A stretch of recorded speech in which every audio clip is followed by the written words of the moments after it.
Okay, I believe that the biggest problem in America is, in Washington D.C. with the federal government, is it not the oligarchy?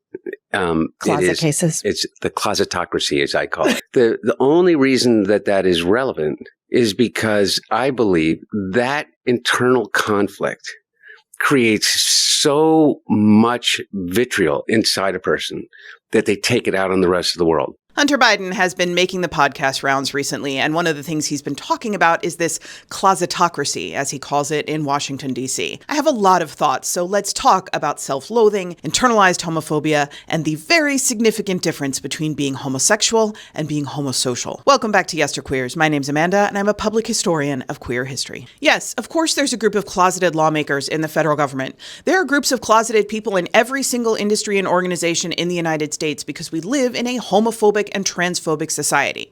Referring to closeted senators and congresspeople as a mafia or a closetocracy plays right into that homophobia because it implies that it is their repressed queerness that makes them cruel or evil, which is just another way of saying that there is something inherently wrong with queer people. Most closeted people in the United States are not trying to curtail the rights and freedoms of their fellow Americans. They're just trying to live their lives as best they can.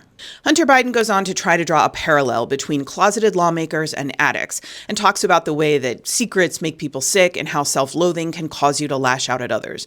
He's not wrong. This is well-documented behavior among addicts and other people who keep devastating secrets, but two things are true. The first is that addiction and sexuality are entirely different things. So while we can draw some parallels between the behavior of addicts trying to hide their addiction and the behavior of queer people trying to hide their sexuality, that's really where the similarities end. And the second thing that's true is that addicts and people holding secrets that weigh down their souls are above all else self-destructive. The lives that they destroy are basically collateral damage on their speed run to destroy themselves. But repeatedly voting against the rights of women and immigrants and the LGBTQ+ community is not collateral damage. That is a calculated political move. Blaming the cruelty of some Republican lawmakers on their alleged self-loathing and hidden queerness makes us the architects of our own oppression, and that is most certainly not the case.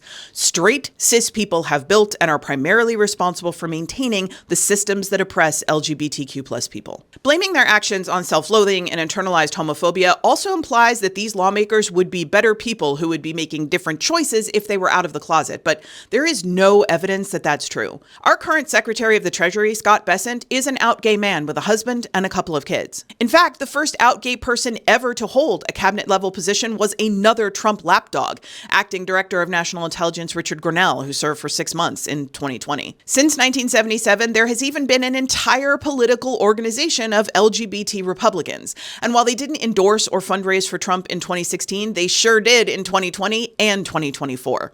And let's not forget that Peter Thiel, who is basically a cartoon supervillain at this point, is also an out gay man with a husband and children. Being a closeted homosexual does not make someone want to reshape America into a Christo-fascist utopia. But you know what can contribute to that desire? Being homosocial, because that goes hand in hand with the patriarchy.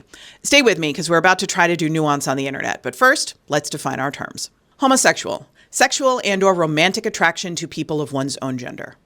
Homosocial, non-sexual and non-romantic connections to people of one's own gender. And before anyone gets into my comments, yes, of course, there are gray areas around both of those definitions that are inclusive of non-binary and gender non-conforming people. In general use, homosocial can describe anything from friendships to single-sex education to organizations like fraternities or convents. But in queer theory, as popularized by Eve Kosofsky-Sedgwick, homosocial describes a type of intense, non-sexual male relationship that is often accompanied by disgust for or hatred of homosexuality. Pro-male athletes are a good example of homosocial behavior. They form intense emotional connections with each other, and they often express their camaraderie physically, sometimes by groping each other. But they also pepper their conversations with casual slurs and purposefully exclude or bully men who are or who are suspected to be queer. Homosocial is not a synonym for closeted. It is a way of socializing that prioritizes the patriarchal ideal of masculinity and relationships among men above everything else. It has its roots in the social structure of the Victorian era, when men and women occupied almost entirely separate social spheres,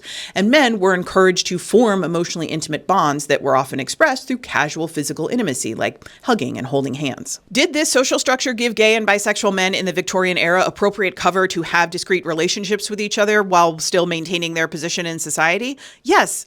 Of course it did, but they were, and still are, the minority. Most men who worship the ideals of patriarchy and masculinity are straight. It is common for men to focus primarily on other men without having any romantic or sexual feelings about them. That is the behavior that people are trying to describe when they accuse men like Pete Hegseth and RFK Jr. of being in the closet. There have been countless papers and journal articles and books written about homosociality. Cedric herself wrote 2 entire books, so please take this as an introduction to the concept rather than a complete summation of it. That's it for today. As always, more information, including sources and further reading, is available in the usual place.